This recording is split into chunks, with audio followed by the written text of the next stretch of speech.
Reader open or the PDF open, and you have your story and you're looking at it and you're ready to go. We're going to learn about situational irony within the story, but you might not have it out, and that's okay, because I'm going to actually read with you a quote, and we are going to look at how it is ironic, or what is ironic about it. What makes it situational irony, okay?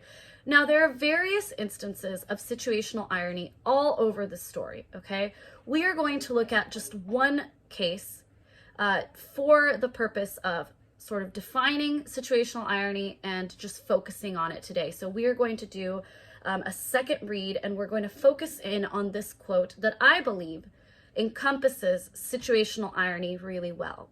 So I want you to find paragraph 1 right there on the first page of the story. Paragraph 1, if you do have your Realize Reader open. We're going to go back to paragraph 1. If you don't have your Realize Reader open or your PDF, that's okay, because we're reading together. I'm the nerdy kid that you copy off of. Just kidding. But we're going to read it together, so don't worry. You will have to get it out in just a minute, but for now, you're okay. So this is the phrase that I want you to find right there in the middle of paragraph 1 on the first page of the story. And it begins with, "For at that time, I had already made up my mind." For at that time, I had already made up my mind. So go ahead and find that phrase in paragraph 1, and we'll begin reading. Do, do, do, do, do, do, do. Okay.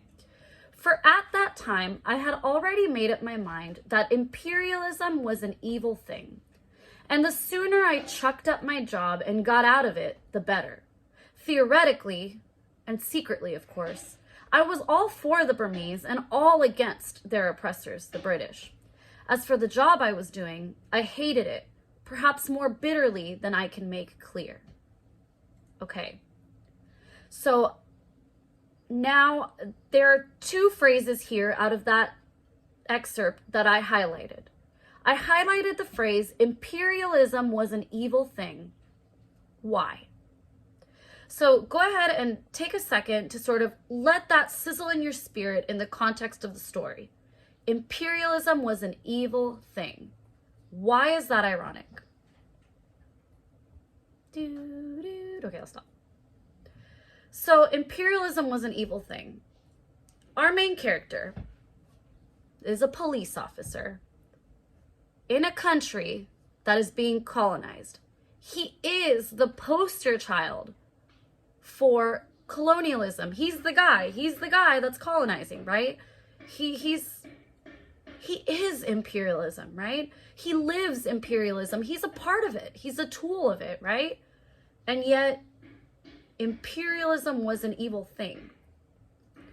Do we expect our main character to hate imperialism if he is a police officer and he is in charge of imperializing? No. He's a conqueror. He's there to conquer the land, and yet he knows it's evil? This is ironic, right? It's not what we would expect. We were expecting a soldier who's like all about it, right? But he's not. He thinks it's evil. And that's what's ironic. It's ironic on various, levels too, right? So it's the reader expects that the soldier is going to be an imperialist, but he's not. But then, and that's ironic. But the second part is that the character himself is conflicted. And the reader didn't expect that either. We didn't expect him to be conflicted about his job at all. Okay? And neither did he. Maybe neither did he. And that's why it works ironically on several levels. Okay? And then I also highlighted the phrase, I was all for the Burmese and all against their oppressors. I was all for the Burmese and all against their oppressors, the British. First of all, he's British, okay? This guy is British. So how can you be against people that are British if you yourself are British, okay?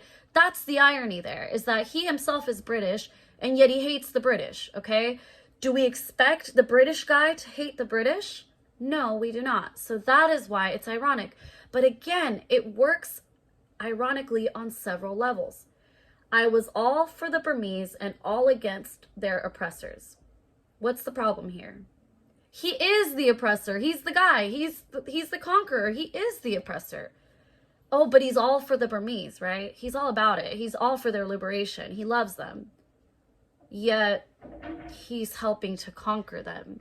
So he's all for them in his mind, and he's all against their oppressors in his mind. But do his actions match up with what he's saying? That is what makes it ironic.